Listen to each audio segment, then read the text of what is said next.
London Real, sponsored by Bulletproof Coffee. You know, I want to hear about the Pirate Party. First of all, it's a really cool name.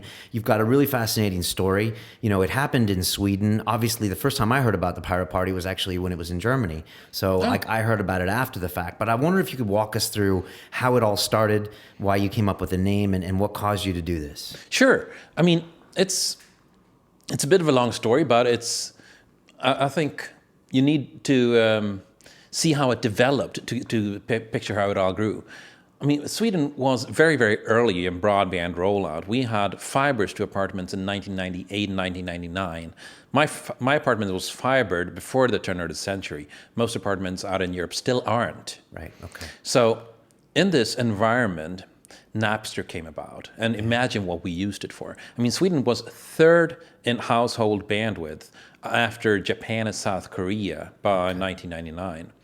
Wow. So it's really no wonder that the Pirate Bay appeared there, because when you give that kind of technology to not just to geeks and nerds, but to everybody, it kind of kickstarts a public discussion on how this technology should and maybe even could be used. Okay. So now, for our younger listeners, can you explain what Napster was? I remember it. Well, that's a good point, actually. I mean, Napster was the first large-scale file-sharing program. I mean, think of it as BitTorrent, but kind of old school.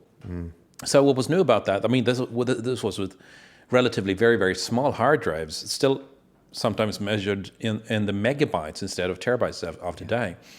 So we were mostly sharing music. But what was revolutionary at the time was that we'd type an artist and a track, and we could immediately listen to it, like you do on YouTube today, but only we would get an MP3 to our hard drive. Right, which was big back then. Which was absolutely big back then. I mean, this was an evolution up from modem times, where you'd essentially not even use the internet, but amateur networks and share files between one another. So the idea of sharing your hard drive and pooling your music collection with thousands of other people, tens of thousands, hundreds of thousands of other people, so that everybody had access to everybody's collection and just pooling it, was revolutionary at the time, and it was the beginning of large-scale file sharing. Today, 250 million Europeans and about 150 million Americans are doing that, much to the dismay of the copyright industry, but there's now putting the genie back in that bottle. Right. So Sweden was an early adopter of Napster. Right, right. Napster never had servers there, though, right? Were there servers in Holland, or I don't remember? I don't remember where they were. I just remember how this came out of Sean Fanning in Bay Area. But I don't even remember if it was the Bay Area. I remember it was... Yeah, I think it was. Yeah, Sean. Right. So because of the broadband that you had in your country, right. it kickstarted this need and this want. And if you look at sociological studies, you can often observe that shifts in values tend to follow the developments in technology. Mm-hmm.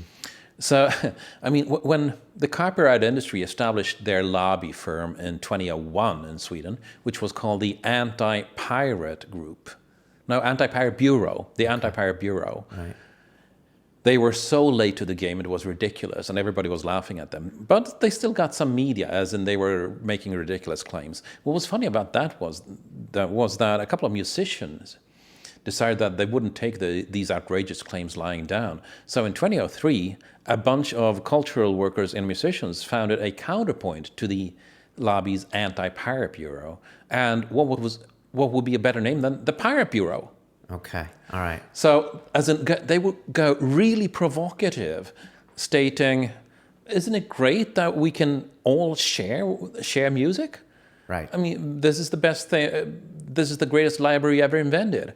And their points would go straight on media, because this was a media logic hit. You would immediately have this point and counterpoint, so you'd have the debate format straight off the bat. And because it was Sweden, you felt you had the right to this information, because you had been sharing it for so long, for so many years. I mean, you were talking about a VIC-20. That's when the sharing started. Okay. You were talking about how we'd used cassette tapes. I mean, this idea of having music on cassette tapes, the old cassette, everybody can look them up on Wikipedia. It was basically a small piece of plastic with a magnetic tape inside. Yeah. But, I mean, they basically don't exist anymore. But early on, we were storing computer programs on those too. Right. So if you were been going on. if you were used to sharing music on cassette tapes, you would immediately know how to share computer programs on cassette tapes. The cassette tape players of the day even had a big red copy button. So you'd bring your original, you'd bring a blank tape, you'd pump them into 2 different slots, and you'd press copy. I mean, they were made for copying. Right. Okay. So piracy's been going on for a long time. Right. So the culture has been there since I basically learned to walk. Okay. This week on London Real, former MI5 intelligence officer turned whistleblower, Annie Machon. What we're looking at now is a de facto police state. All the laws are in place, they're just not being applied to most citizens yet. I think it's not a case of having anything to hide, it's having a case that I have a right to privacy, and I can't guarantee my government will uphold that right, therefore I need to take the steps to do it. She talks NSA whistleblower Edward Snowden. He would die for his country. He wants to try and improve the way his country operates within its own boundaries and protect its citizens. And we seem to forget and think that human rights are a luxury. They're not, they're fundamental, and privacy is one of them. On Sunday, London Real presents Annie Machon, whistleblower. So it's a very British mess, is the short answer.